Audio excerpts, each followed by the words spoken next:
Good evening, everybody. Good evening. It is what is this? The third week of January. We're here in 2022, and this is the Patrick Schaefer. No, it's not the Patrick Schaefer show. This is the Love Again podcast. Interesting enough, the Patrick Schaefer show debuted 8 years ago today. Actually, Wow. I Wow. know. It Wow. was for a minute. Yeah. Been Yeah. in the game a minute. But no, we're here. This is the Love Again podcast. I'm glad that you're here with me wherever you're watching this. I hope you're well. This is my first show in DC. Yeah, I'm on the East Coast now. I got upgraded, you know.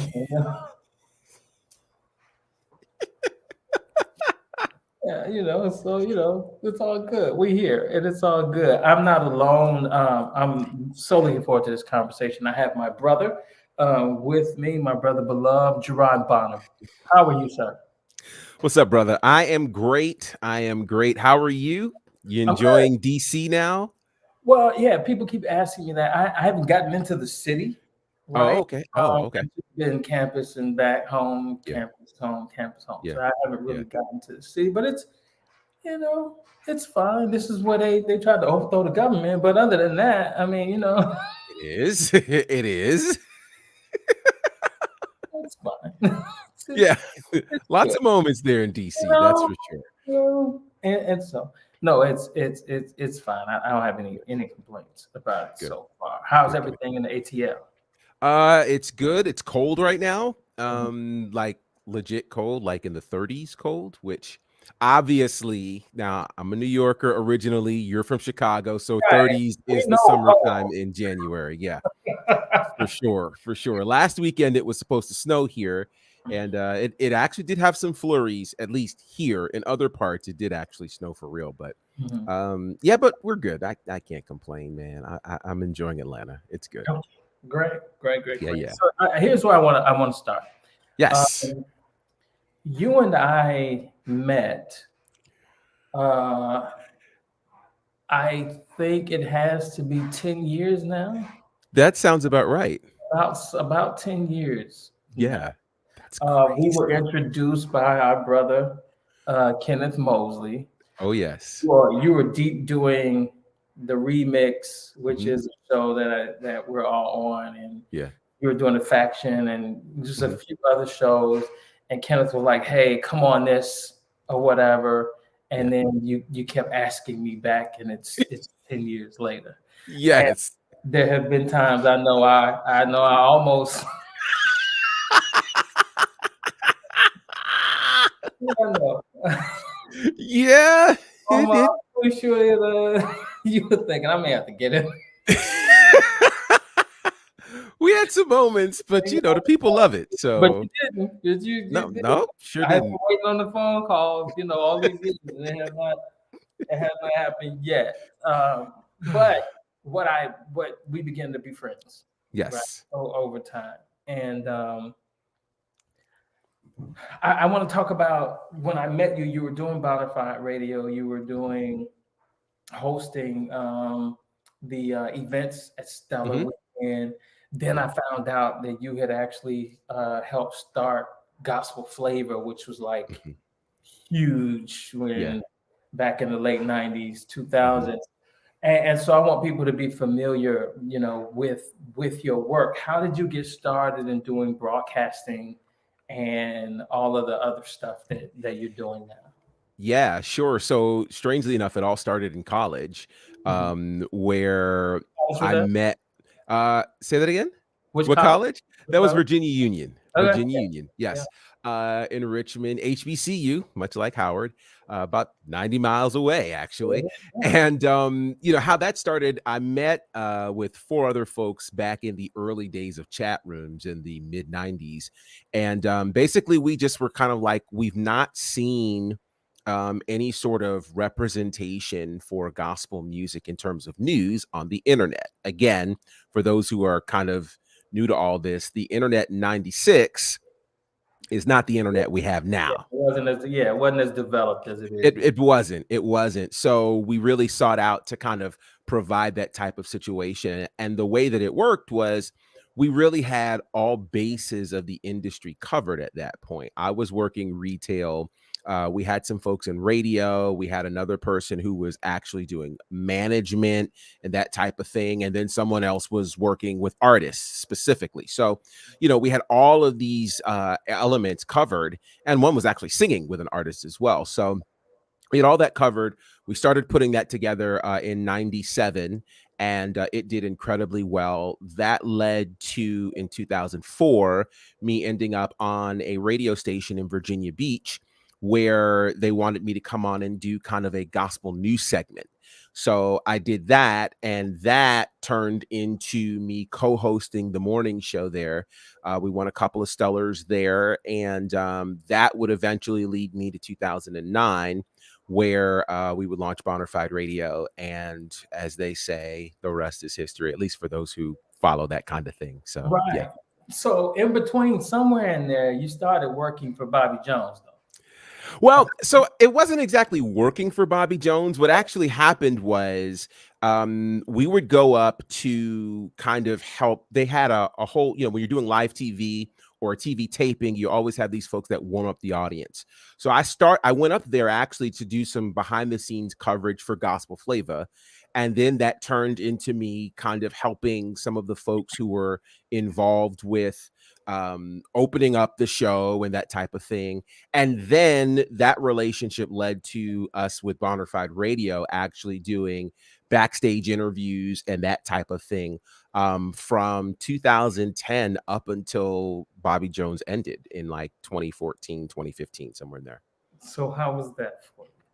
I was amazing. It was amazing because I'm the gospel kid, right? Like, so growing up, we watched Bobby Jones. And so I love behind the scenes kinds of things. So to actually get there, and again, nobody at that point was providing behind the scenes coverage for that in any sort of way. So we were doing that. And then it was just amazing to watch how TV was taped. It was amazing to be able to get that kind of connection to artists.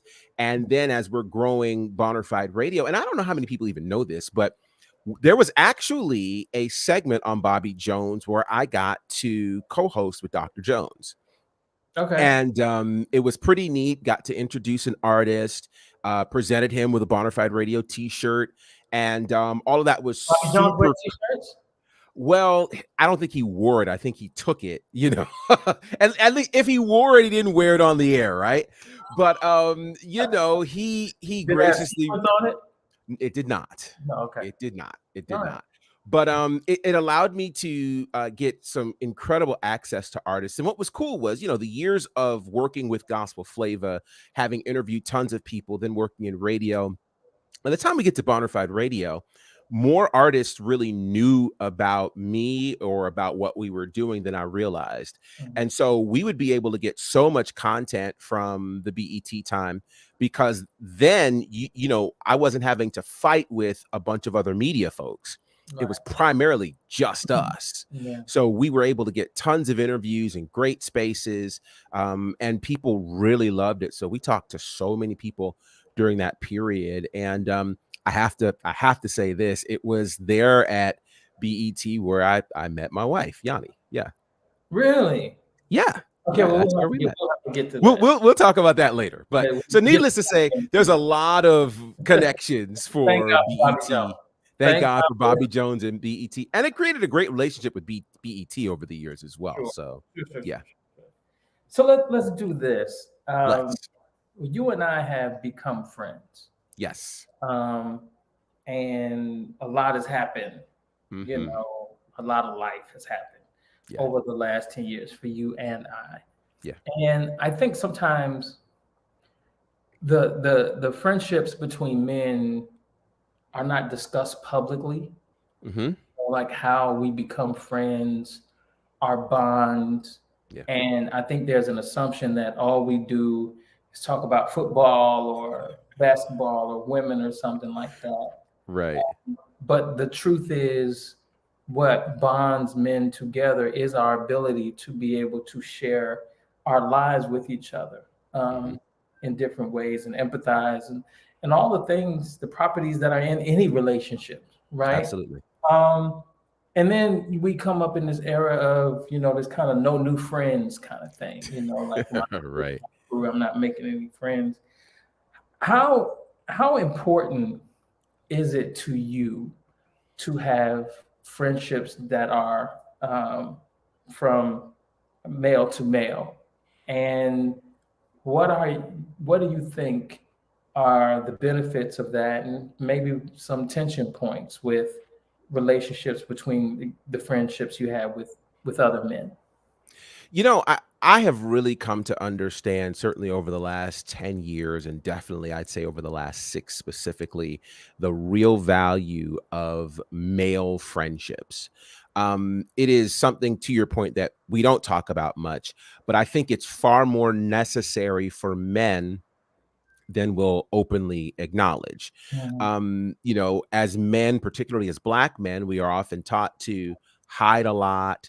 We don't have places that we can effectively share our emotions, share our genuine feelings without judgment, Mhm. and can get sound counsel as well. And so I've found the beauty of having male relationships is I can flat out say, "Hey guys, yo, I'm having a rough day." And I can give the details of what is a rough day. And I don't have to be, and I'm not worried about being looked at as weak, being looked at as less than, being looked at as unsuccessful. Mhm. And when you get the right male friends, you're also then not worried about them being jealous of you or you being jealous of them, because we can respect what everybody brings to the table. So the fact that you're an author and you're a pastor and you do so many things doesn't serve as a space of intimidation for me, because we connect as guys, right? We didn't connect as, people trying to outdo each other in ministry or, that type of thing. Yeah. So I found for me that having incredible, and I can boldly say that, my best friends these days are men, and it wasn't always like that, but I found that with men, the right men, you can dialogue about whatever. Mhm. And you can go through, particularly when you go through real life experiences, right? Like, hey, what we talk about, you talk about football and sports and all that, like that has its place, Sure. but that doesn't build the kind of thing you need when you are in a real life struggle. Mhm. When you need somebody to talk you off of the literal ledge, Right. right? You need somebody, because that, I think, we don't talk about that. And we heard the horrible news about Regina King's son, at a young age, but in that era of manhood, as men, these are not foreign thoughts to us, Sure. and you need And an they get out. more pronounced as we get older. Like, Absolutely, it does. stresses and life becomes more complicated. You do think like, Yes. if I could. Ser and we think it more than people will acknowledge, Sure. because there is no safe space to be able to say, "I'm struggling with these thoughts," Mhm. particularly as Black men, as Christian men. So you need those safe circles Sure. to be able to say, "Hey, I'm struggling," and then be open enough to receive whatever counsel they have, Yeah. to be able to say, "Hey, you know what? You're off," or "I totally get it. Let's walk through this." So Yeah. I think it's extremely valuable.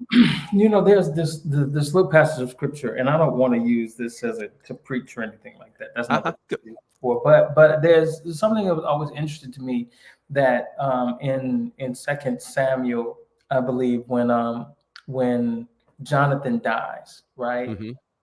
And David is lamenting, Yeah. right? He says, "How art the mighty fallen?" And then he says, "Jonathan, your love, to me surpasses the love of women," right? Mm. And Mm. I've heard people try to dissect that and Sure. cast, whatever pall they want to cast on it. Yeah. But I do understand David's idea, perhaps in this, is that our relationships with women can be complicated Yes. emotionally, right? Yes. For us to try to understand, why do you feel the way you feel? Why is this important to you? And it's very foreign, their emotions and the way they think and even the way they process. I Right. do understand David says to me, well, your love to me surpasses the love of women because it was so less complicated, right? That Yeah. you understood me, I understood you.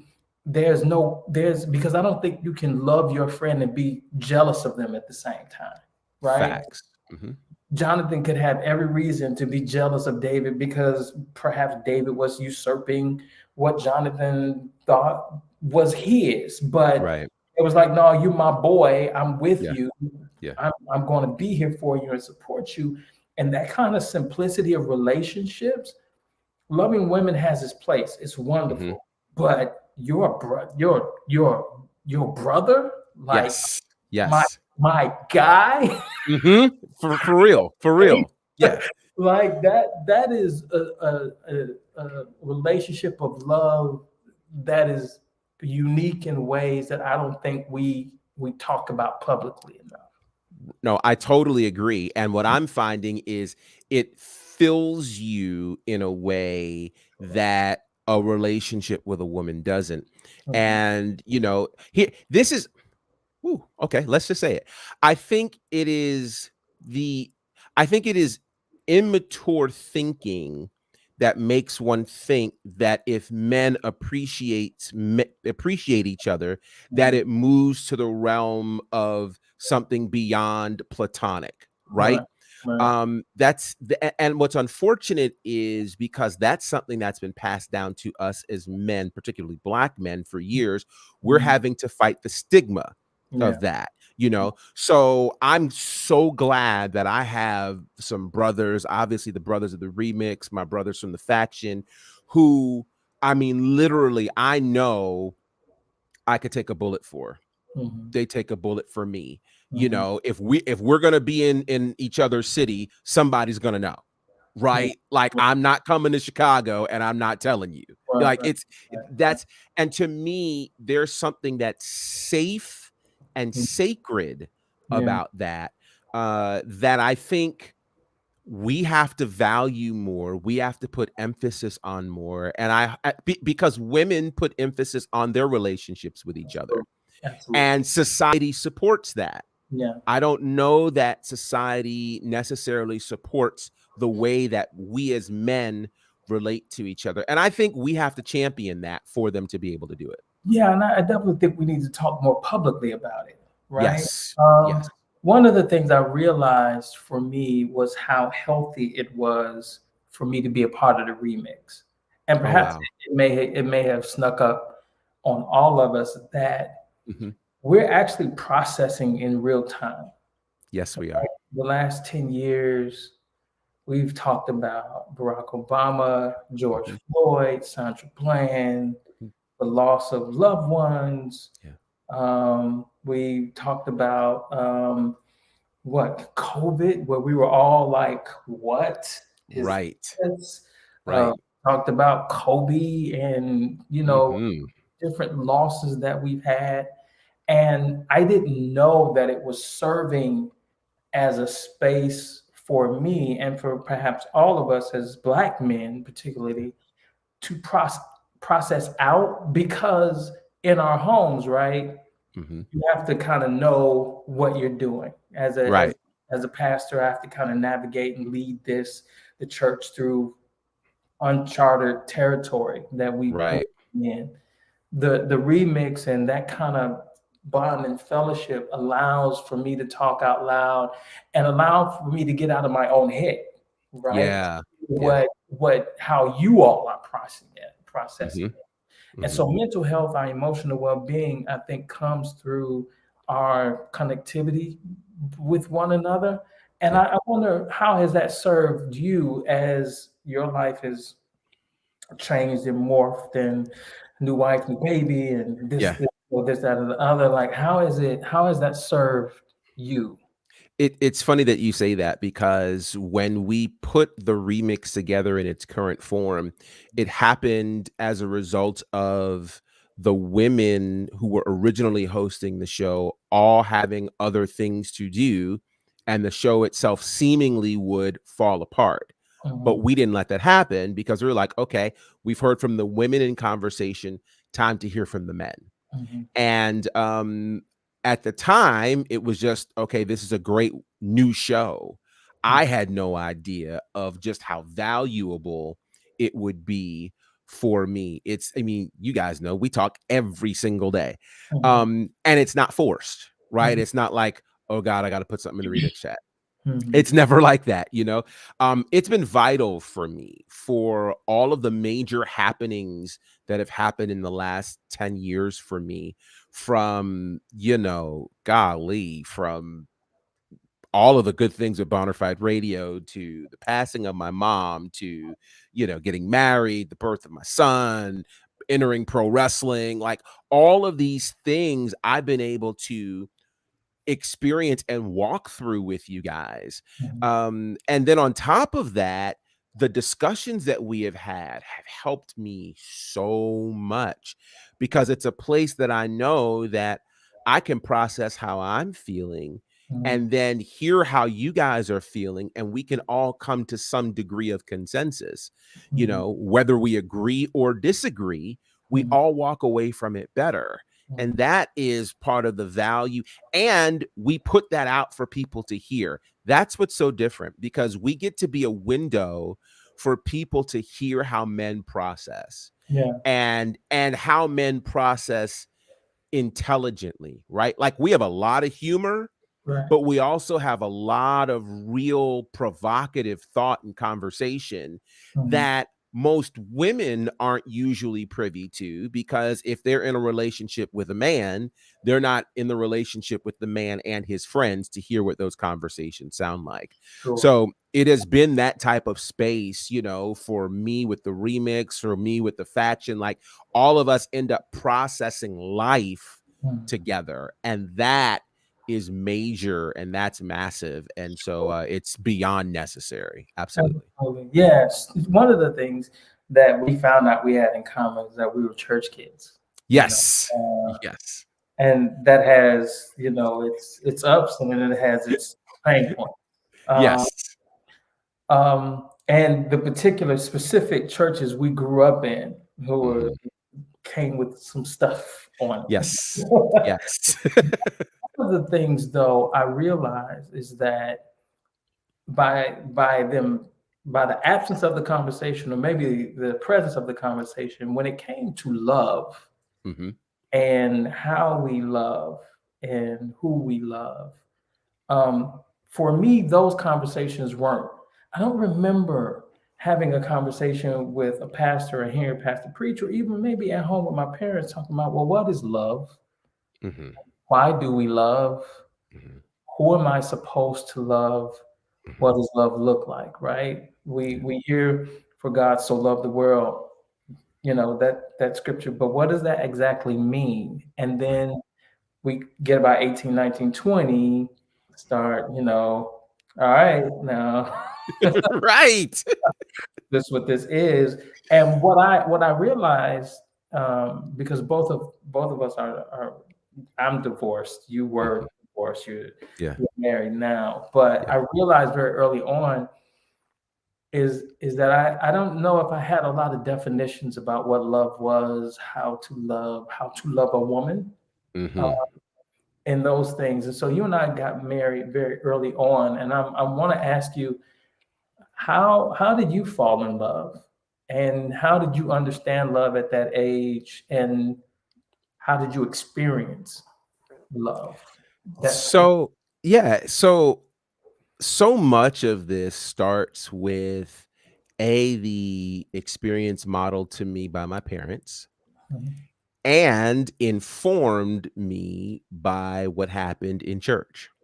mhm, So, I joke about this a lot, but if I were to whittle down what I learned about love and the opposite sex as a kid, it was girls keep your skirts down, Mhm.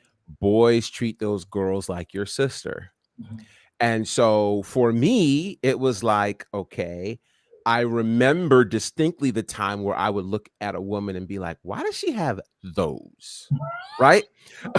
What And is? then I remember the time when I stopped asking that. Mhm. Right. Mhm. And so in my head, I'm like, okay, so nobody's informed me what to do when this girl doesn't look like my sister. Now, mind you, I didn't grow up with a sister. Mhm. I had only boys in the house, with the exception of my mom, of course. So I don't know what it means to treat someone like your sister. Mhm. So I'm making assumptions at this point, Mhm. in terms of what that would look like. That just, okay, well, you wouldn't have a sort of emotional, sexual attraction to your sister. Okay, that seems fair. Mhm. But how would one treat their sister?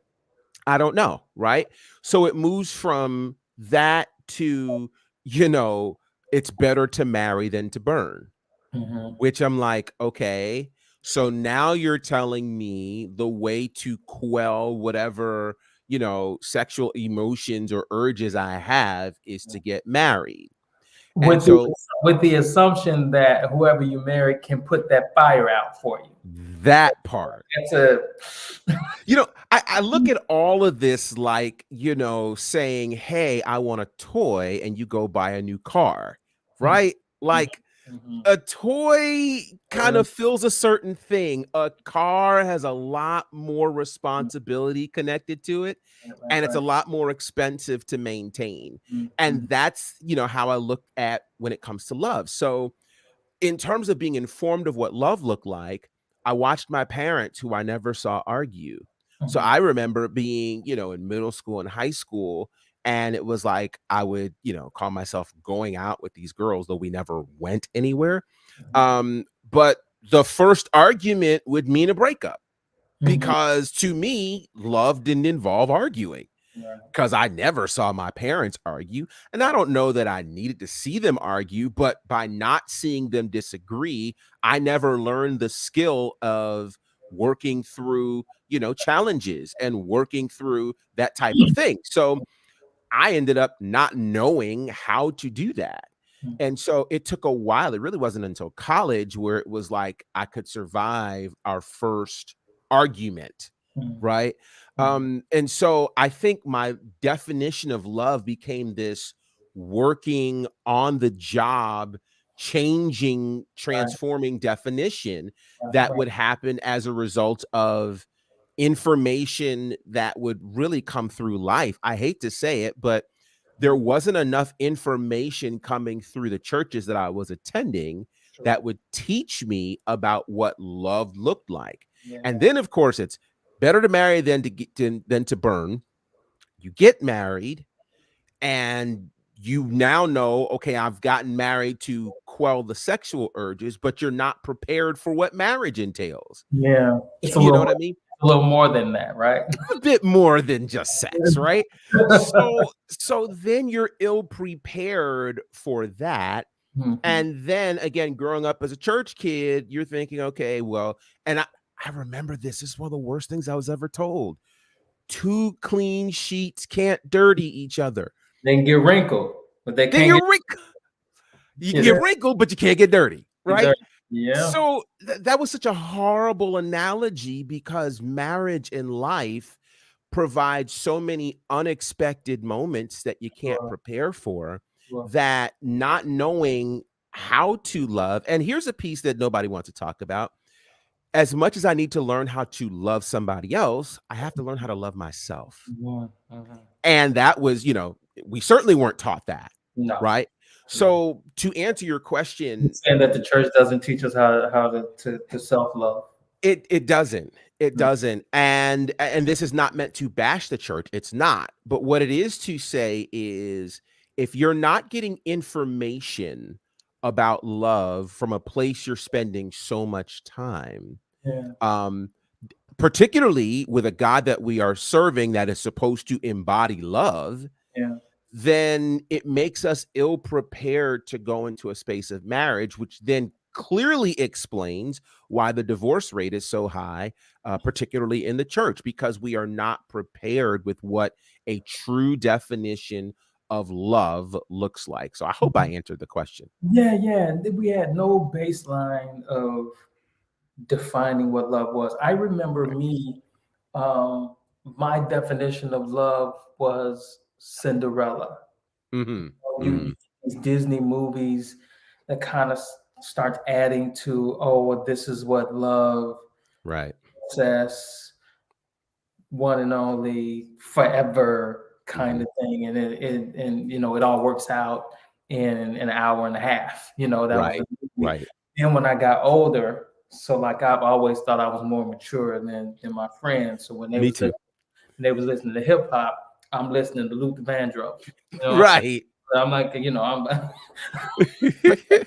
I'm adult contemporary. I'm listening Yes. to House Is Not a Home Hmm. and all of these ballads, Anita Baker, and all of these them singing about, okay, I'm piecing together this is all the only text I have about what love is. I would tell you this. So a very, very important song to me when I was the 17, 18, 9 was Let's Chill. Ah, okay. Because during that time, and I'm from Chicago, so R. Kelly was R. Kelly with Public Announcement, and Right. Aaron was Aaron, and all the like. But that Let's Chill was a love song that wasn't sexualized, right? Right. It Right. was just about, oh, I love you. You can be in my life. We can have forever. Yeah. And my mind was like, oh, okay. Like Bump and Grind has its place. Hmm. Honey Love is forever gonna be what Honey Love needs to be. Like that's Right. just what it is. But Right. like, like we could find each other and we could settle down and we can have an actual relationship with one another. But Yeah. I don't have a lot of text on that.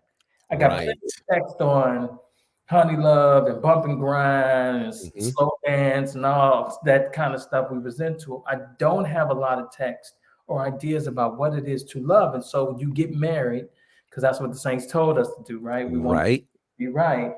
And then now I have no idea how to deal with a woman who we leave to go to work, everything is fine. You're good, I'm good, I'll see you later.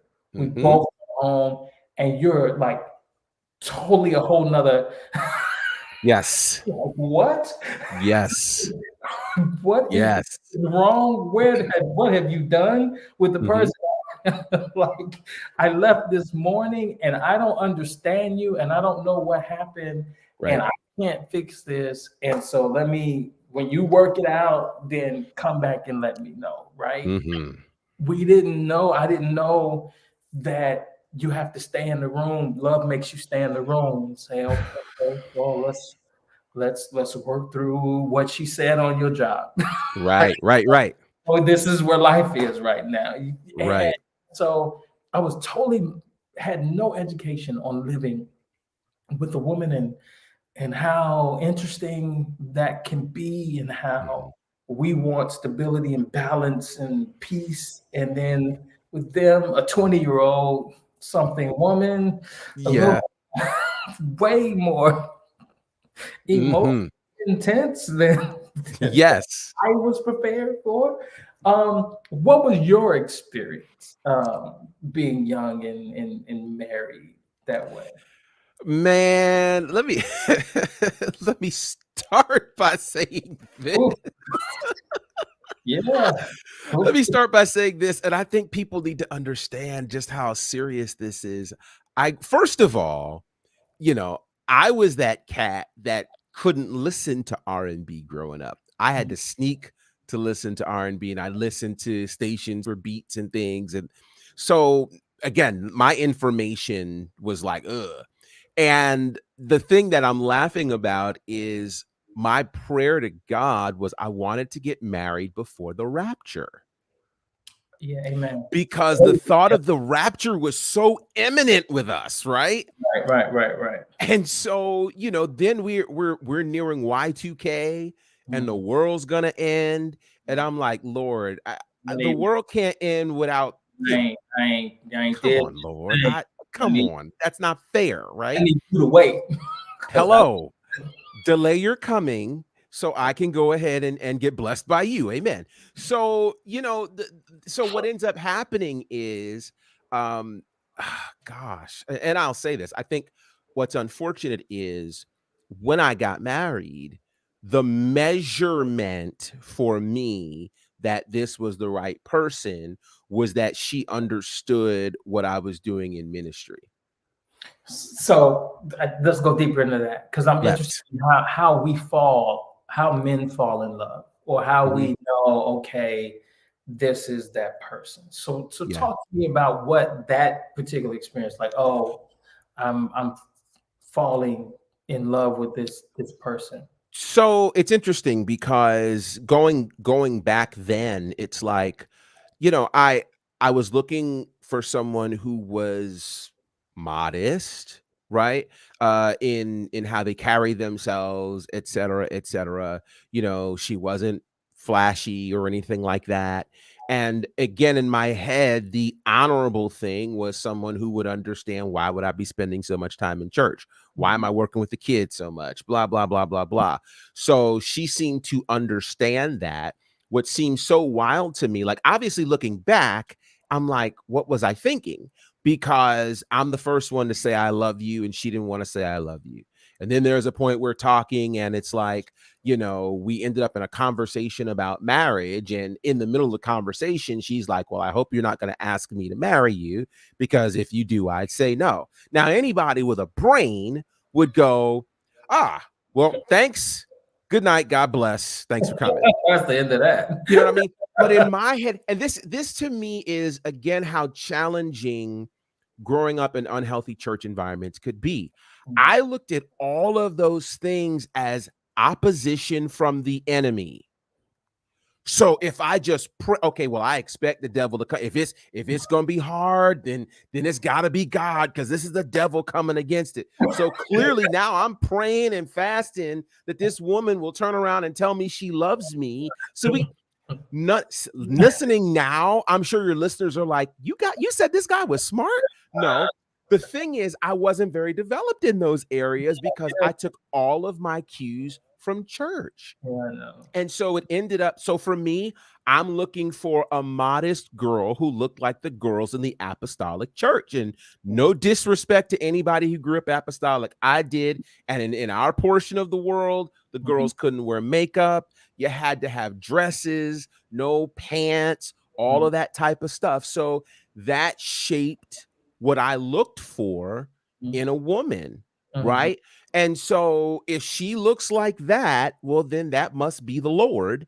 And because I saved myself for marriage, as I was told, then we're going to have a great marriage. So it was looking at those things that shaped. Now, life after, I was able to reinform and change that. But in terms of how that happened, that's how that happened, man. I was looking for whatever the church girl looked like and was supposed to behave like. And this young lady was modest, and she kept herself together, and it was just like, oh well, this and it seemed like the devil was fighting, so this must be the Lord. What's funny is I understand like your role models and picking women because you're apostolic, and all in my head I see is a young Vicky Winans, a young Adam Locke, a young Jackie McCullough. Like I'm like, I Well, know it was like, listen, they saved and they was and listen, when they was young, no. Listen, yeah. back in the early 80s and the 80s. Listen, in the convention days, come on.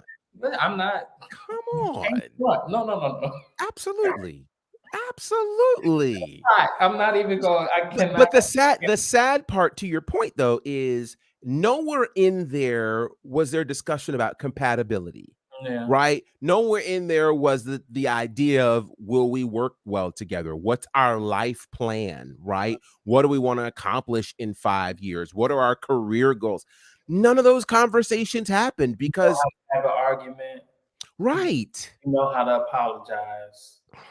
Do you like all of those things? And I think part of why we came so ill-equipped was because they were so bent on us not having premarital sex. Like that was it, Yes. right? Yes. So if we don't talk about it, or if we just keep hammering on flee, flee, flee, Mm-hmm.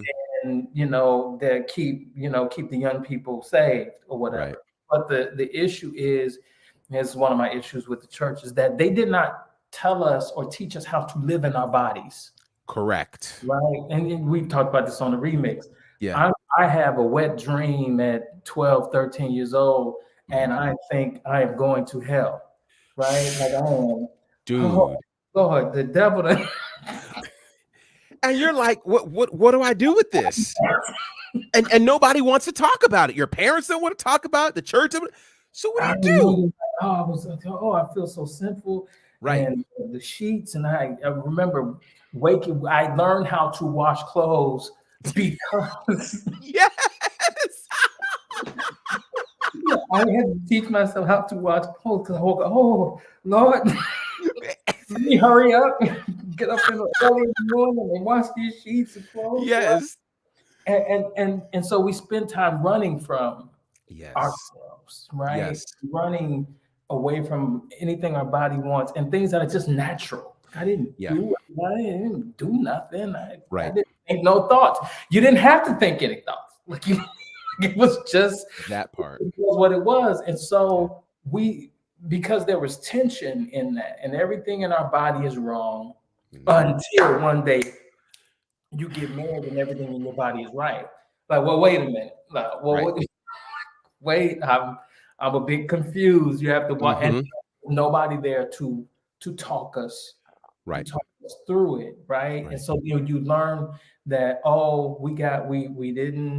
we didn't have sex before marriage. We did everything right, but perhaps maybe we're not sexually compatible. Right. I thought you told me that this was what it was, or I thought you told me because I did everything right, I would just know what she needs and I would have it and all the like, and you realize, it's not that simple. And so there are ways for us in our early 20s trying to be husbands, very ill-equipped, very, because another thing, right? Marriage redefines you. It does. Yes. Ooh, yes. But in your early 20s, you don't know who you are yet, right? So now I'm like, what is? Right. I'm bouncing up against walls all the time. This isn't fun at all. Like I didn't know who wants to do this. Right. So you get married, you find out all of these things. When did you know it was over? This is an interesting story. I don't know that I ever told this story publicly. I knew it was over when there was a birthday party that she was planning, and she did not tell me until the day of that the party was going to be at our house. And the party was going to be on a Sunday right after church. And I was expected to just pull everything together. And I remember specifically that moment when I knew, I knew it. And I knew, and for some people, that sounds like, that seems like such a trivial thing. Well, you have to always understand that it's never just one thing. Right. It's a bunch of things that pile up that eventually make that one thing the breaking point in your own heart. Now, what's wild is trying to then, and I don't think people understand this, the courage that it takes to then act on that move and say, okay, I know this is not working for me. I need to go ahead and dissolve this. It takes an extreme amount of courage because we certainly weren't taught how to get married, what marriage would entail. And certainly we weren't taught about how to dissolve a marriage. Break up. Yeah, no. Oh, no. And it was then, of course, God hates divorce, which then translated to God hates divorcees. Right. And God hates me now. God hates me. Exactly. I'm cursed or whatever. I I got mean, some so let like me. This is a funny story to me. I laugh at this, and you know, I remember us going to counseling, and we were waiting for the counselor one day, and we literally stood outside of the counselor's office, and we were laughing, because we were like, "Is somebody gonna have to die? Like, is that the only way we're gonna?"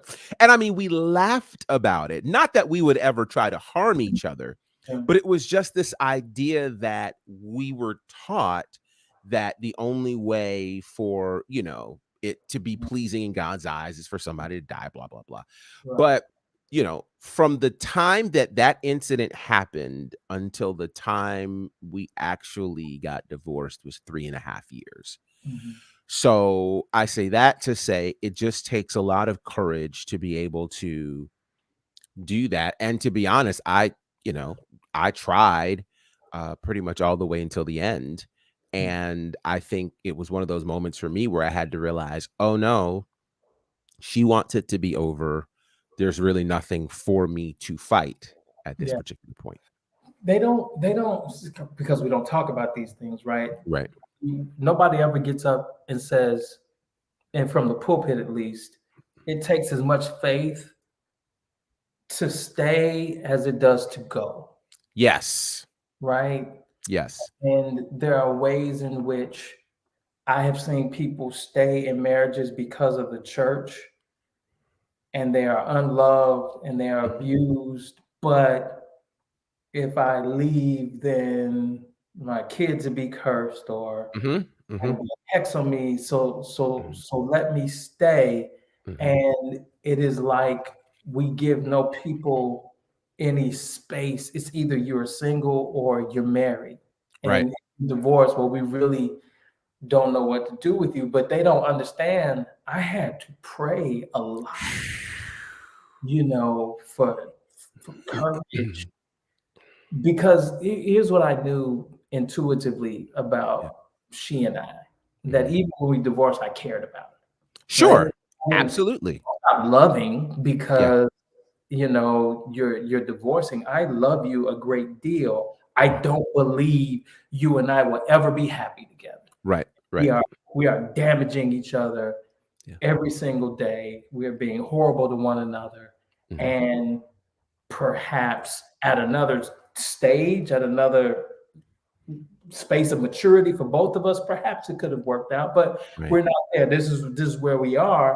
Right. And I had to pray like, okay, I remember praying this like, well, look, if if my calling goes out the window, if my blessing, favor, whatever I have goes out the window because I get divorced, then perhaps God, you didn't love me as much as you said you loved me.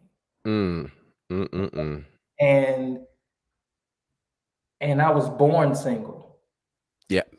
So I'm gonna go back and I'm gonna need that same love you had for me before, but Right. I'm gonna need even more of that now. Right. And they don't teach us how to pray and how to piece together because here's another thing for us, Gerard. I don't know about you. I was pissed at God. Oh, yeah. I, I'm mad at. I was mad at everybody. Like I Yes. am. Like Yes. and him. Go. I'm Yeah. not calling God him, but God. Right. Right. Right. Right. Right. So it was a perfect storm of just. It was a lot. What was that like? And how did you grieve the loss? Because divorce is a loss, Yeah. right? What was the immediate aftermath of that? What did that look like for you? So I remember the day that the divorce was finalized. Interestingly enough, that day I had a work trip and I had a work presentation. And so I had to go to work, do this presentation, leave work. Thankfully, the courthouse, I was working in downtown Norfolk, the courthouse was down the street. It was an uncontested divorce, but I at least wanted to go. Mhm. I remember driving to work that day and I was a complete mess. Like, I cried. I just cried. It was just, oh, it was terrible. Mhm. So I had to get myself together to do this presentation. My eyes are bloodshot red at 8 in the morning. Not a good look. Do the presentation, leave, go to the courthouse. Long story short, I tried to get in the courthouse 3 different times and it wouldn't work. Mhm. I had forgot something, had to go back and get it. They had searched, blah, blah, blah. By the time I finally got to the courtroom, it was over. Mhm. Everything was over. She comes out, she's smiling, and I'm like, "You're smiling?" And she's like, "Yeah, it's all done." Blah, blah." And to me, I'm just like, I don't believe that this has finally happened. So I go catch a plane. I went to sleep on the plane. When I got up, that's when I had that same feeling that I had when I lost my grandmother. Mhm. That's the only thing I could equate it to was death. Right. It Right. felt like literal death. Mhm. So what I ended up doing, I had created this work schedule that was going to keep me super busy. Right. So I was traveling. I traveled to Nashville. Then I had a trip to Oregon. Then I went down to Orlando for WrestleMania. Like I did all this stuff to stay busy and be excited, blah, blah, Uh-huh. blah. And I finally got in the house. And I remember this one Friday, I'm in the house and I was on the phone with a friend of mine. And I'm just in Walmart walking around like, please don't hang up the phone. Like, please just don't hang up the phone. And Mhm. I go back home and I'm in my home office and I'm just sitting there listening to James Brown of all people, trying to just kind of wipe all of this way away. And so the thing for me that was crazy was the mourning of it or the grieving of it. It was like every time I felt like I was over it, Mhm. something else popped up. Mhm. So I went through this period where it wasn't just the loss in terms of the divorce, but we had a house together, so she had to get her name off the house. We refinanced that. Here it is. She got like $30,000 out of that, Mhm. and I got a mortgage payment that was $400 a month more. And now I'm going, okay, God, wait. How does any of this make sense? I Mhm. kept going to church. I kept serving you. I kept doing all the things you said. Now I feel like I'm losing. Yeah. I ended up losing the house. And so this is probably the first time I've said this publicly because nobody knows this. Mhm. Um, I literally spent probably 5 years. I spent 5 years in living with some other people while I was building Bonafide Radio. All those years we were doing parties and stuff, I didn't have my own house. I Mhm. didn't have my own apartment. I was literally living in a room with 4 other guys I did not know. And Mhm. so I kept getting residual effects Mhm. from this divorce. Mhm. Credit getting hit, all kinds of stuff was going on.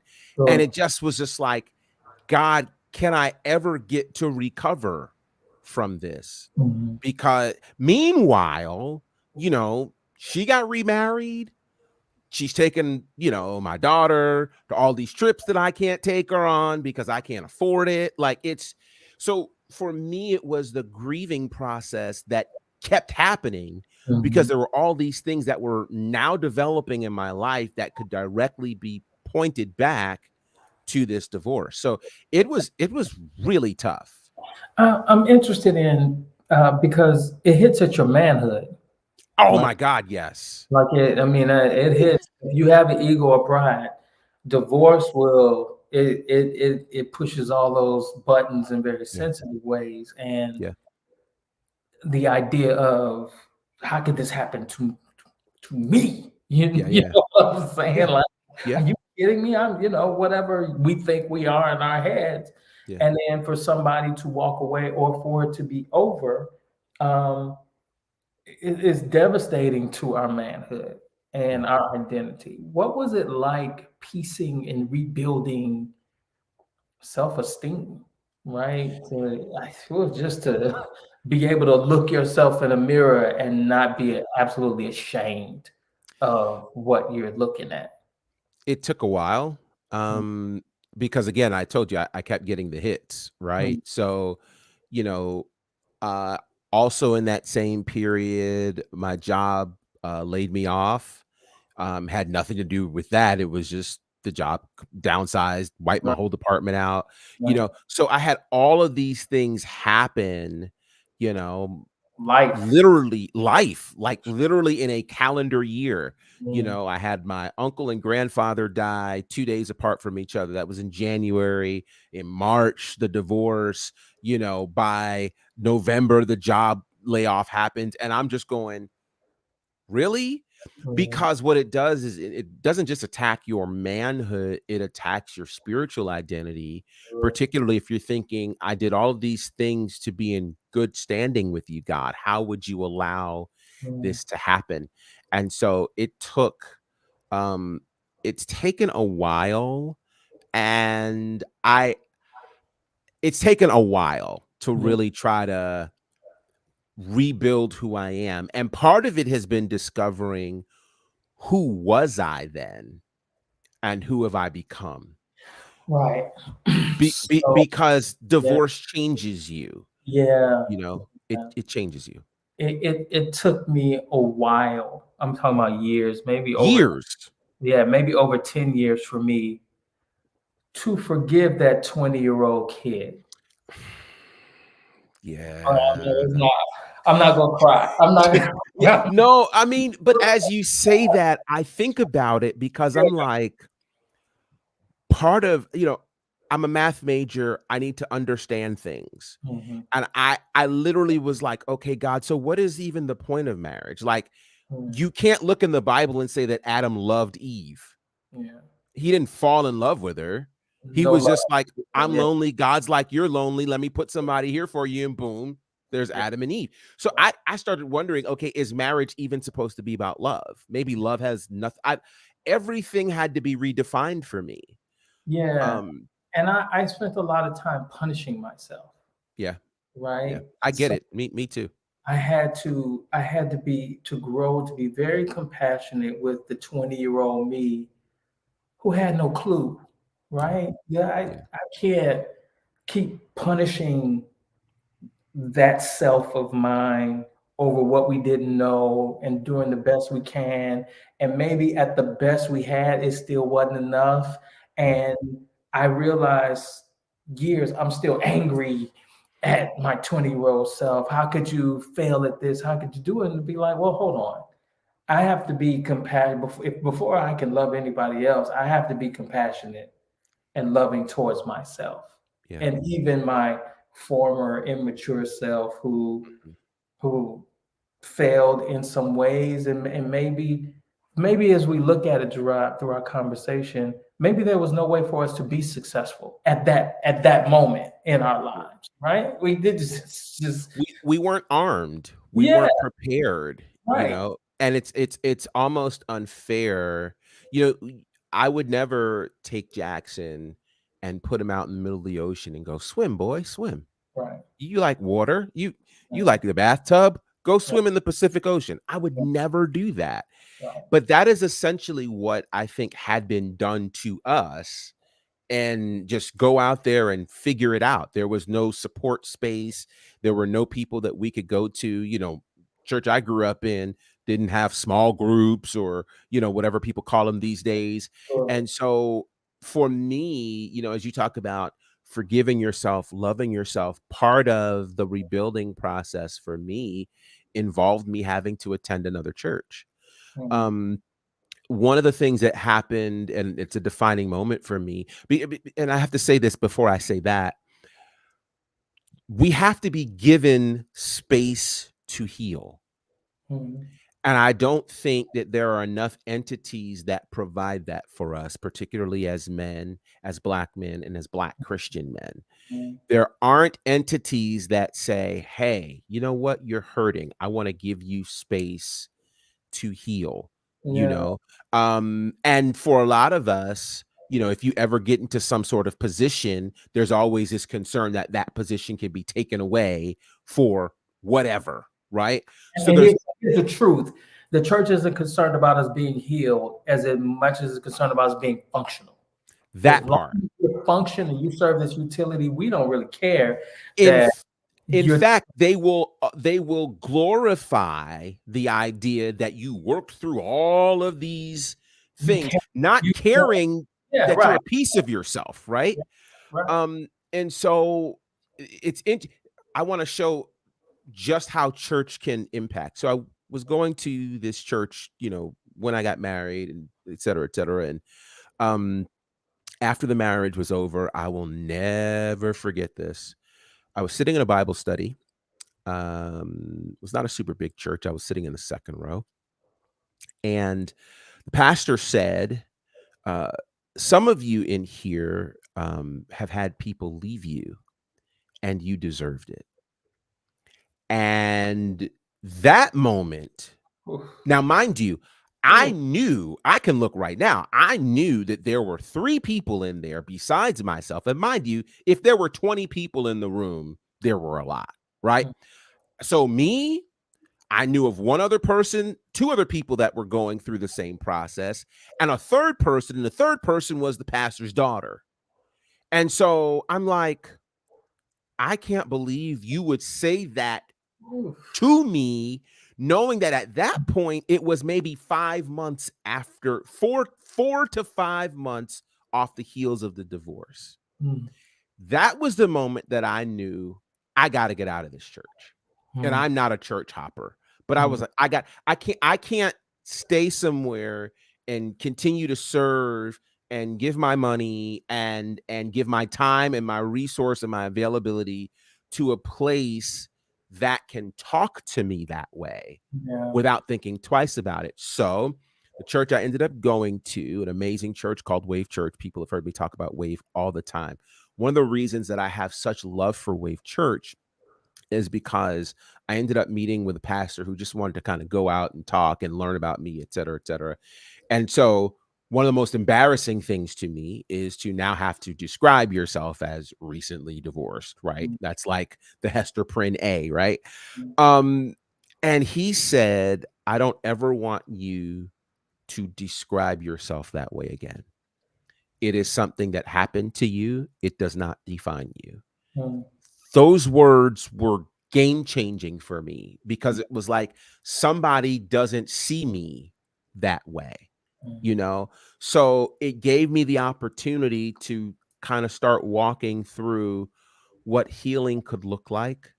Um and even the realization of like, man, there's some things coming into it. Like I often think to myself, how would the me now have even considered getting married in that particular situation? I look now and I'm like, what were we what right. were we But thinking? Like, but what we were thinking then was these are the things that would please God, and I don't want to, you know, get raptured out of here before I get married. And this is what I thought it looked like. And so it took a redefinition of who God is, a mm, redefinition of who I am, and an understanding that there's life after this. This mm. doesn't define you. Yeah, yeah. And I totally get part of the healing for us, and whether you're going through a breakup or whether you're divorced or whatever it is to forgive yourself, Yes. to to let yourself off the hook and be very compassionate with Mhm. and tender with yourself in ways that maybe your spouse or your church weren't with you, right? I Right. think you have to learn how to do that. I know how my grief manifested in some very dysfunctional ways, primarily with pints of Haagen-Dazs, just a series Ah, of pints of uh, Haagen-Dazs. How I how get it. how did your grief manifest during that time? Well, it's interesting. I realized for one that I didn't know what dating looked like. Mm, Had no clue. Um, but one of the things that I did was I actually started paying attention to me. So I actually, you did Haagen-Dazs, I did the gym, right? I just found myself working out a lot more, giving myself the freedom to do that. And then it was just kind of like, oh, people are interested in me? Mhm. Mhm. Nah. But then here's the other part. It was hard to believe anybody. It was hard to believe anybody. There would be people who would, in some ways express, if I look back now and I could see it was interest, but back then I couldn't see it. Mhm. And I couldn't see it because I'm now looking for all the warning signs in a person Right. that I missed You're before. very sensitive. Oh. You you are very, very Oh. sensitive to Inc everything. To Yeah. everything, to Yeah. everything. And so I think that was a big part of it for me in terms of how grief manifested was it was hard to trust people. I didn't know what people wanted from me. I also didn't know what I could provide.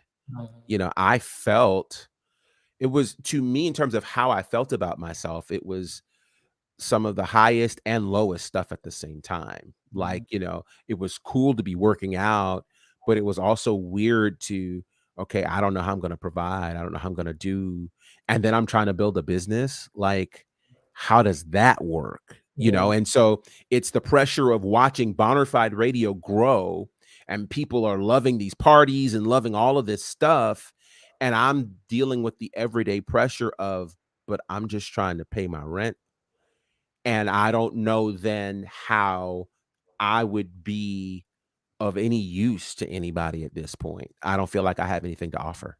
Sure. Sure. Sure. Yeah. Sure. Um, the one thing about, I think, the human spirit or the human experience itself is that there are moments where we lose ourselves, right? Yes. But then there's also a moment where we recover Mhm. ourselves, right? Yeah. And we get it back. Um, One of the things where I really I felt myself recovering and I was in a really good place. And then my grandmother passes away, right? Mhm.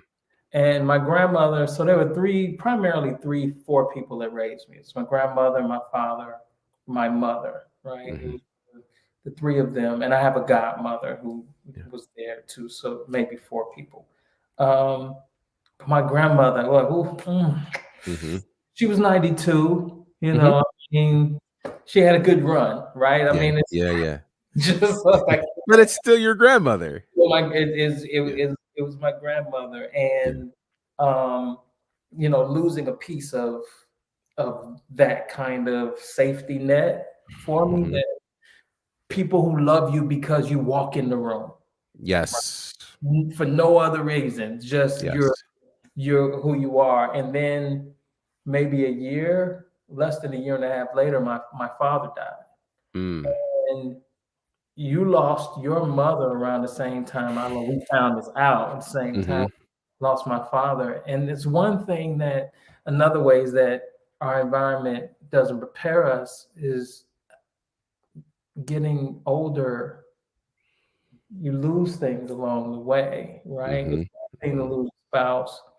It's another totally different experience to lose a parent, Yeah. right? Um, Losing a parent, grieving a parent, Yeah. uh, is an experience that I don't think we talk publicly about enough. Mhm. Mhm. Uh, how was what was that for you?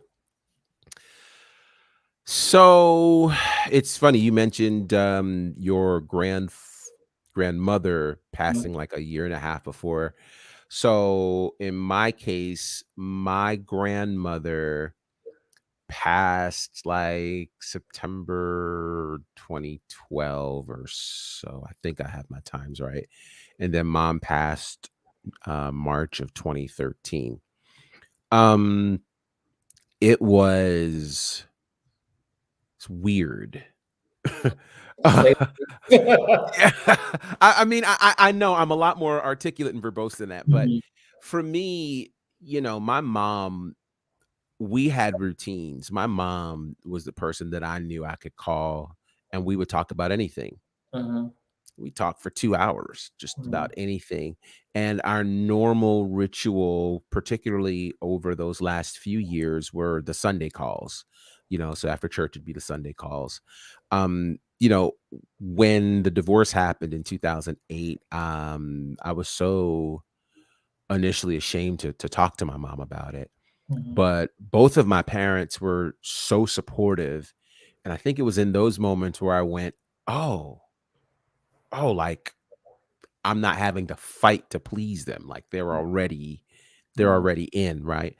So my mom passing was one of those things that's so hard because I remember so many things about it. I remember, getting the call like, no, you need to get up here. Like, and she had cheated death so many times that it Mhm. was just like, mom's good. And He I remember likes walk, like she's just go yeah, she's gonna come out of this, man. Like it's yeah, what she absolutely. does.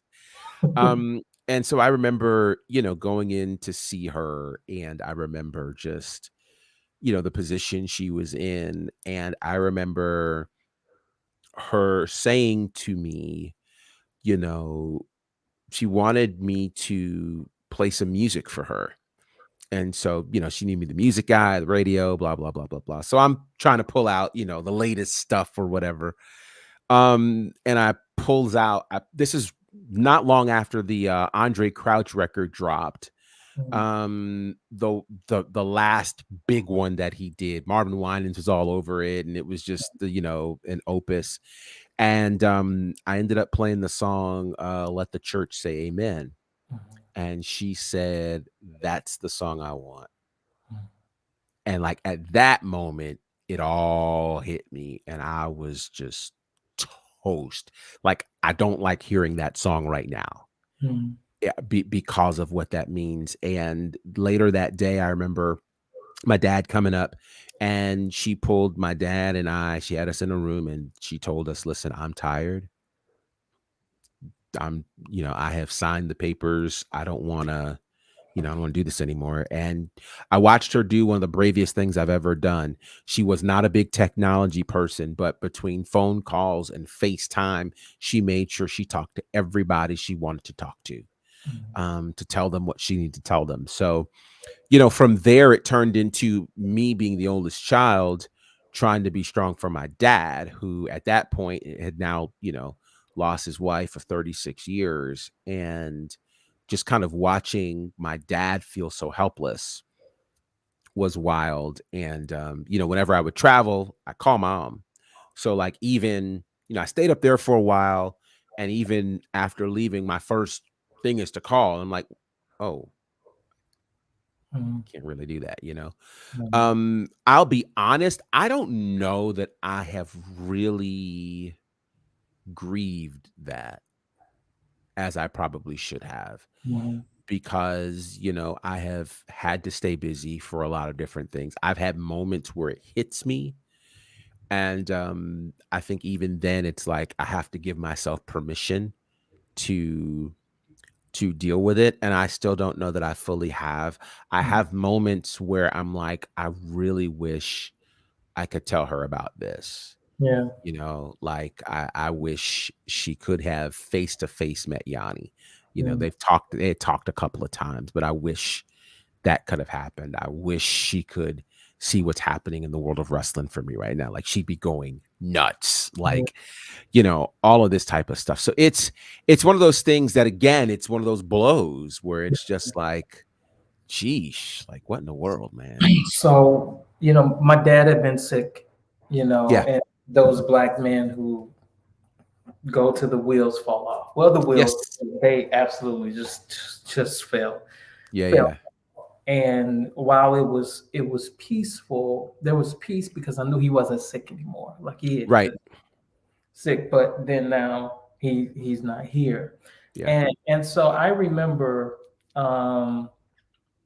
after buried him in every well, here's the sensation. What I remember about the day we buried him was Mhm. that I remember sitting there after we lowered the casket in the ground, and thinking to myself, so wait, I'm just supposed to leave now? Wait, hold on. So you telling me I am going to put my father in a box in this hole and I'm just supposed to walk away? Like this is And the go eat cake, this cake is and chicken. this is the most craziest thing. Like Yeah, who does this? I yeah, guess we do this, but this is hmm absolutely nuts. yeah, And I'm trying to process. I'm leaving a part of myself right here, right? hmm There's a hmm whole chunk of me um, that I can't recover again because yeah, it's not here. And so I remember days, weeks, months after he passed or whatever, and I would get this mental click like, oh, I haven't talked to Dad in a minute. I need to call him. hmm Or, huh, he hasn't called me yet. He usually calls me. And I had to say to myself out loud, he is not going to call you. He is gone. hmm Like I had to say it out loud. I needed to hear it because your mind does this denial thing. Like when we get yes, in the pain, our minds and our emotions go to where there's less tension, where mhm, there's peace. And so your mind will be like, oh no, he ain't gone. I just haven't talked. He busy. He'll call right, me. I right, had to make myself stay in my body, yeah, right? I had to live in reality that this hmm is where life is. It's not going to change. yeah, You have got to deal with the grief. You have got to deal with your new reality because I knew if I didn't, I don't think I could have been a functional like sure, whole person after yeah, that. yeah, Especially because it was her death and not his. And hmm while I could be accepting of hers better because she was 92, like I sure, get that, sure, but not him. I have to deal with the fact that I'm mad at you for not taking care of yourself. I'm mad at you because if you loved me, you would have been here and you would have took hmm care of yourself. And I'm hmm not ready for this. And I hmm and I did this. hmm Um, the anniversary of his first passing, I remember going to the cemetery, tears in my eyes, yelling, like, mm, you have got to be kidding me with mhm, this. Like, I don't, like, I had all of this anger. yeah, And if I could have dug him up and yelled at him, I would have. yeah, But it changes you, right? yes, It loss is something that we have to deal with because there's no way to live a long time and not lose anything, true, right? So true, it's like you have to find healthy ways of dealing, whether it's a breakup, whether mhm, it's a divorce, yeah, whether it's a parent, whether it's leaving a church. Like it's all yes, type of grieving. mhm, You said you give yourself moments, but perhaps you haven't, you know, yeah, just took, a week, yeah, 2 weeks on the beach and just, hmm just crying. Has that served you emotionally? Like, do you think like it's better for me to deal with it this way than for me to just kind of pull back and, throw a fit or whatever you need to do? it's so interesting.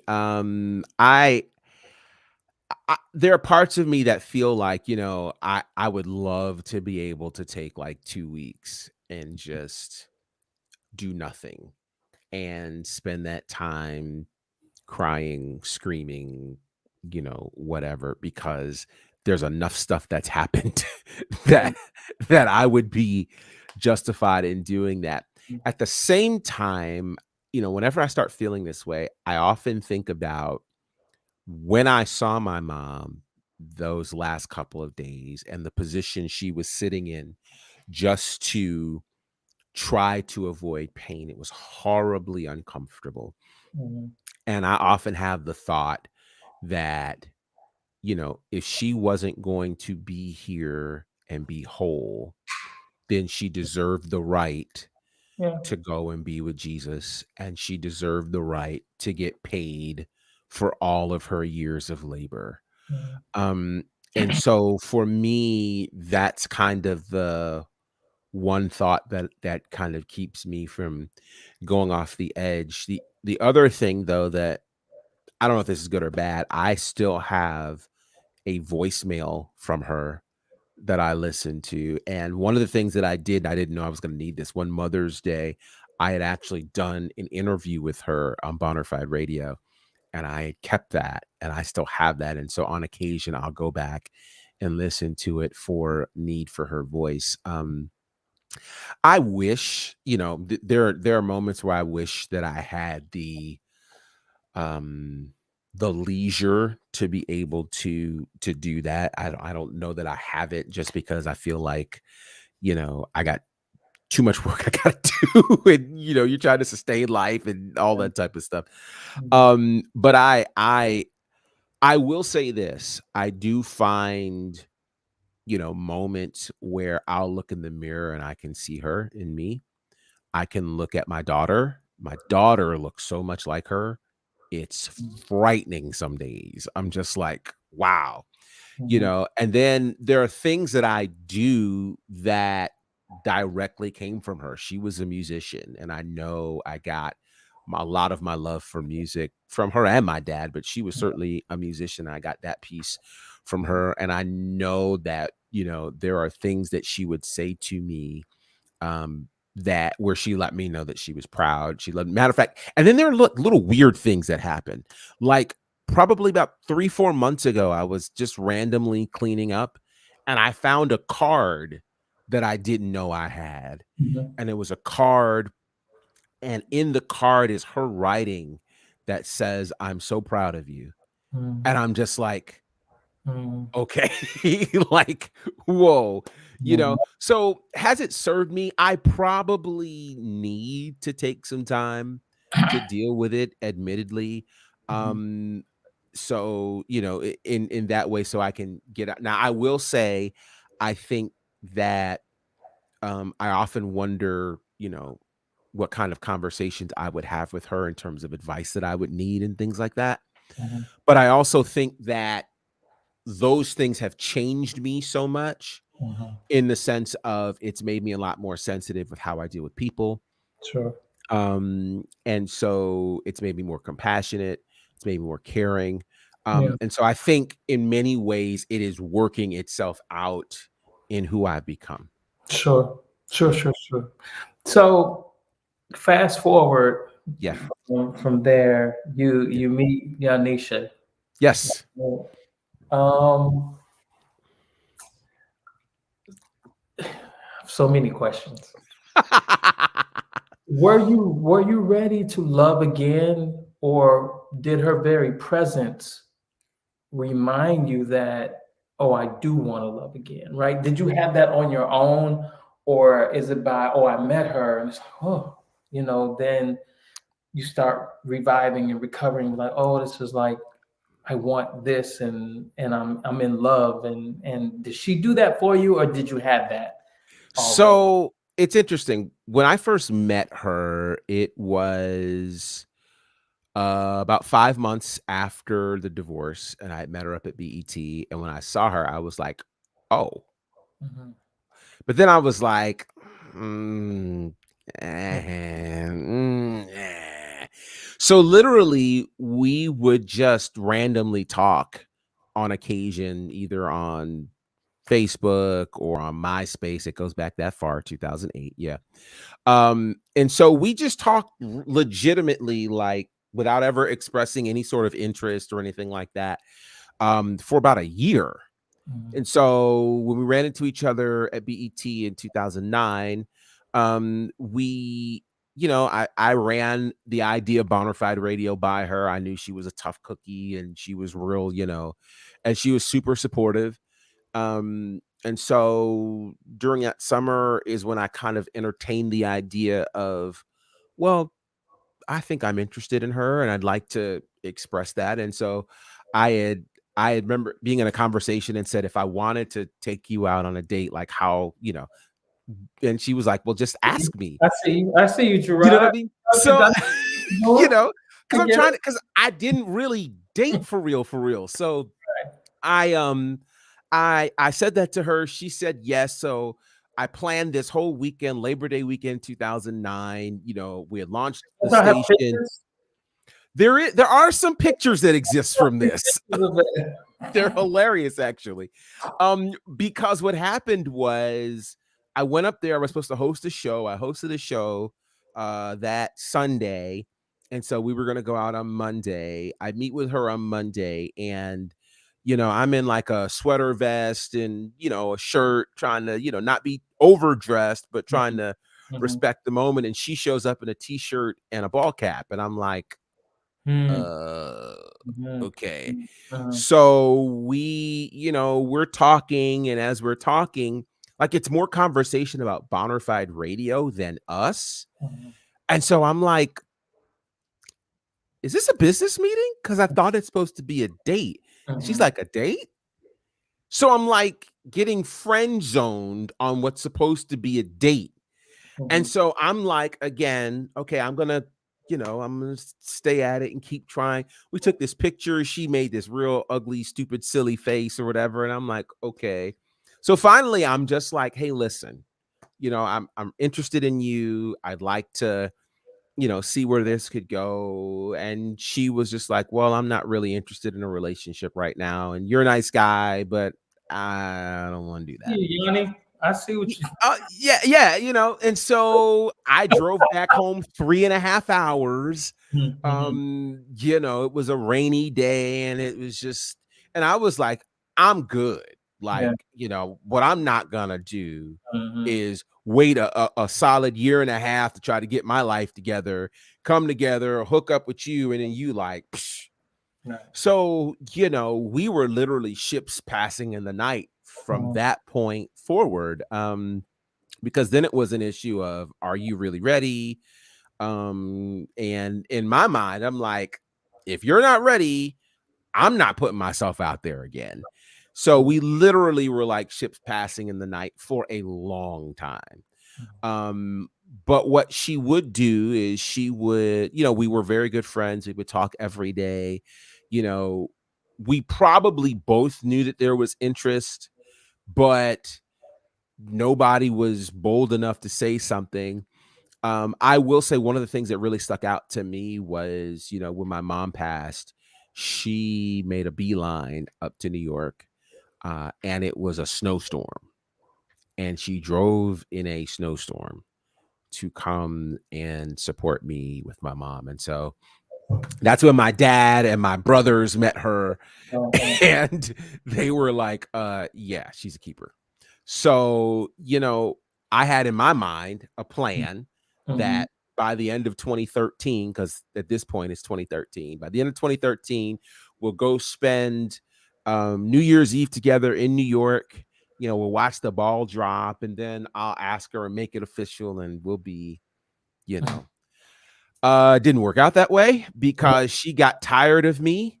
I guess I didn't move fast enough for her. So by November, she had said, "Hey, I'm kind of done. This ain't going nowhere. So I'm Mhm. out." Mhm. And I will say that um I was trying to figure out, like, where am I gonna go? What am I gonna do? There were a couple of people prior to that moment that I was like, this could be the right thing. Maybe it is, maybe it isn't, but God kind of helped me. And people would start like falling off, and Mhm. they'd be like, I'm not interested. And I was like, okay, like, it didn't bother me. Right. When she said that to me, it felt like my left arm got cut off. Mhm. And like, I legit cried Mhm. and cried a few days. And that's when I knew, okay, I need to do something about this, Mhm. because if I feel like this, then I need to do something. So it was 2014, um, where I finally was like, okay, well, let's go on a real date again, and let's make this happen. And it all worked out. So I'm interested in when you describe it, that scenario. yeah. I'm interested in how we as men fall in love, if we want to just use that term, falling in Yeah. love. Hmm. What is it about a specific woman characteristics or personality Yeah. that connects with us, because I think a lot of times love is can be defined as I love you because I love who I am with you, right? Yeah. I Yeah. love how I experience life when I am in your presence. And so Yeah. you brought up support, right? Hmm. And that could be a love language in some Sure. way. It's like, oh, she's there for me, she's secure, Yeah. I can depend on her. I love you, right? Hmm. For some Hmm. men, it's through conversation. There's a lot of different ways that we connect. Yeah. So, but yours is that she showed up for you. She was present, consistent, Hmm. supportive. Oh, like you Yeah. returned affection toward her. Like, I want you in my life Yeah. always. And we had some amazing conversations. Mm, Like, I think it was a lot of great conversation where we got to really learn about each other. And, we were just kind of open to learning. And I will say that I think, over those years of friendship is where we really got to know each other, which I thought was a really good thing. And it was something that I had not done before. mm. When I got married the first time, I literally married her within 9 months of meeting her. Right. So that was not a smart move. Y'all was gonna mess around and get in the sin. So you know, So it's like, why are we waiting? Right. yeah. So for me, it was learning that I don't want to make that mistake again. Mhm. So I would rather take longer to get to know you, Sure. um, so that I would know, like, is this gonna work? Is this not? And obviously, you can't fully predict if something's gonna work or not, but you can at least know, am I going into battle with somebody who can stand the test of time, who can, really who I like as a person? That makes Because much of a difference. Like It that. does because one of the things that I realized, and obviously it showed up quickly, was, you know, that whole lovey-dovey, warm feeling, butterfly thing, that doesn't last. I don't wanna disappoint anybody, but it doesn't last, and so what I would find, once we got married and we would have disagreements or whatever, what was weird is I was like, "I'm mad at you, but who am I gonna talk to right now?" Like, I like being able to dialogue with you. So I guess we're gonna have to figure out Yeah. what this tift is because I don't enjoy that kind of tension. Right. I would rather be in a good space and figure out how. So for me, it was I actually like you as a person. That was a That big. difference in the Oh man, uh, whoo, yeah, right. yeah, yeah, yeah, yeah. Right. Well, I have to let you go because we Ah, this is the longest. This is the I'm longest. sorry. No, Yes. no, no, no. It was very, very much needed. Like we needed to have this time and this conversation. And so Yeah. I'm glad we did it. But before I let you Yeah. go, I have to Yes, give sir. you 5 quick questions. Okay. 5 quick questions. Yeah. Um, okay. Um, do you believe in heaven? Yes. Um, There's supposed to be quick answers, right? no, go ahead. Oh, no, no, no. I mean, I do. I do. Okay. Yeah. What do you know now that you didn't know then? Whew. Um, that I am worthy of love Hmm. and that I shouldn't have to perform to receive love. Hmm. Hmm. That's pretty amazing. Yeah. It took me a long time to get there, Yeah. because I always felt that I had to do something for somebody to love me, and if they didn't love me, it's because I didn't do X, Y, Z, Mhm. and kind of come into that space where it's like, no, because I am who I am, I don't have, they sing that song, if he never does anything else, he's already done with it. No, no, no, whatever. if I don't do anything else, I'm Mhm. still worthy of love. Mhm. I'm still deserving of love because of who I am. Mhm. And so the question now becomes, will I love myself enough to then afford myself situations that reflect the kind of love I deserve versus just taking anything from anybody because it's something? Yeah, Yeah. that's awesome. That's awesome. Next question. What is love? Woo. What is love? I think love is commitment. Um, I think love is unconditional. And this is what I mean by that. I don't mean it from the you just do anything and I mean it from the perspective of it is a choice. It is a decision that I make. And whatever you do can't stop me from the decision that I've made Hmm. to love you. And that decision, that's why we have to be careful when we say we love people. And I don't mean the love we got to have for people to get into heaven. I mean, if I say I love you as my brother, as someone who might have some sort of intimate connection with or whatever, I am making the decision that says I'm going to be here for you. Um, I am going to hold you accountable to being your best self. I'm going to invest what I can in you to help make that happen. Um, and I think it's important when we get into love relationships that we place that love in a space that has capacity for it. Because what we do sometimes is we love people as projects Hmm. and we pour out so much on them in the hopes that they can return it back when they don't have the ability or capacity to do that. Right. So I think, when it comes to love, it is unconditional, it is about commitment, and it is a decision. A decision. Absolutely. Love Yeah. it. Okay. Yeah. Next one. Yeah. Where do you find joy? What do I find? Where do you find joy? Where do I find joy? Um, I find joy in music. Mhm. I find joy in pro wrestling, obviously.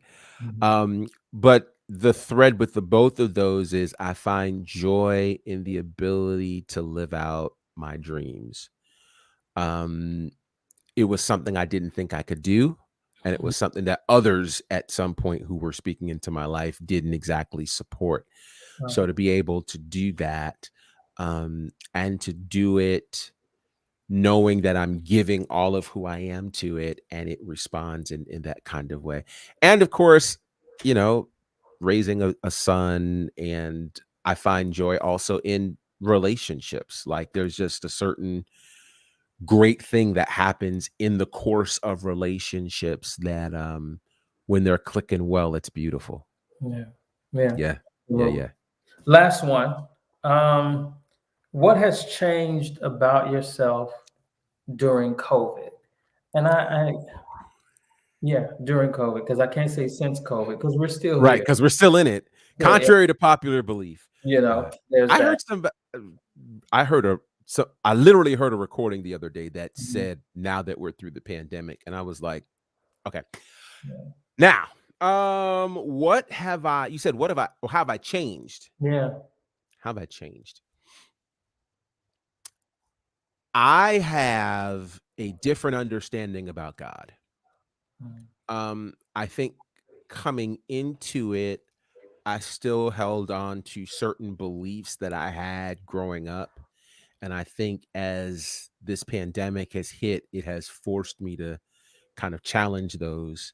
And God, in his kindness, has kind of walked me through what were myths and what's a reality, you Mhm. know, because of course, COVID happened and then you had all the racial reckoning, which was going on. And it was just kind of like, hello, Mhm. you made me black, right? So why am I having to endure this type of thing, et cetera, et cetera, et cetera. And so kind of really understanding and finding in the scriptures that God really is loving, and he's really kind, and he's not cruel, and he's not mean, and he's not angry, and all these things that I had been told that he was, that he's not.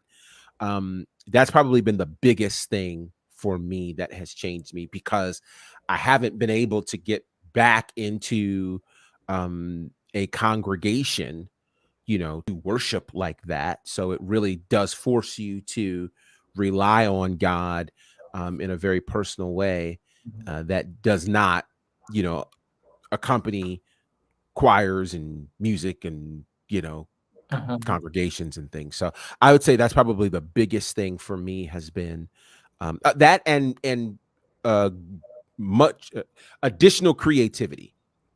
I've learned some new skills since this whole thing has started that has afforded me the opportunity to be even more creative than I was before. That's amazing. Yeah. Thank you, brother. Thank you. I'm sorry to bust the whole thing wide open in terms of time, but I'm here for it. yeah, I'm here for it. I thank you so Yeah. much. This is a great conversation. this was powerful. Tell everybody where they can reach out to you, and tell us about what you're doing. We keep bringing up wrestling, but we didn't Yes. talk about what you're doing. For sure. So on the socials, you can reach me at Bonnerfied on everything, Instagram, Facebook, Twitter. And I think I'm Bonnerfied on TikTok too, though I haven't posted anything. That's because Yanni posts everything. So there's that. On a bunch of podcasts, of course, we've got The Remix, which you can check out. I've got The Faction, which is a wrestling podcast that you can check out. I've got a podcast with Pastor Hart Ramsey, On Course with Hart Ramsey. And I'm a part of Southern Honor Wrestling as well. We have our own podcast, the Southern Honor Wrestling Podcast, or SHW Podcast. I am a color commentator with Southern Honor now for 2 years. Award-winning, right? Two-time. Award-winning. Yes, two-time commentator of the year, which, by the way, I realize I sell myself short so much on this type of stuff, but I am the only African-American to win that award in the state's history, which is kind of significant considering Georgia, et cetera, et cetera, et cetera. So that's kind of cool. So yeah, doing a lot of cool things in pro wrestling. A lot of that is growing as well. And a lot of people know me for the music side, Bonnerfied Radio, Gospel Flavor, et cetera, et cetera, et cetera. So, that's amazing. Well, yeah. Thank you, brother. Thank you. We just expect more great, wonderful things. And so I appreciate it. Thank you for coming and having this. Of course. Anytime. Thank you. We appreciate everybody. Appreciate you. To everybody watching, listening, thank you for hanging out with us. I will be back next week with a brand new episode. You all have a blessed. Wear your mask. Please. Okay. Wash your hands. Please. Just socially distance yourself. Yes. So we can get through this. In Jesus' name. All right. You all take care. Be blessed.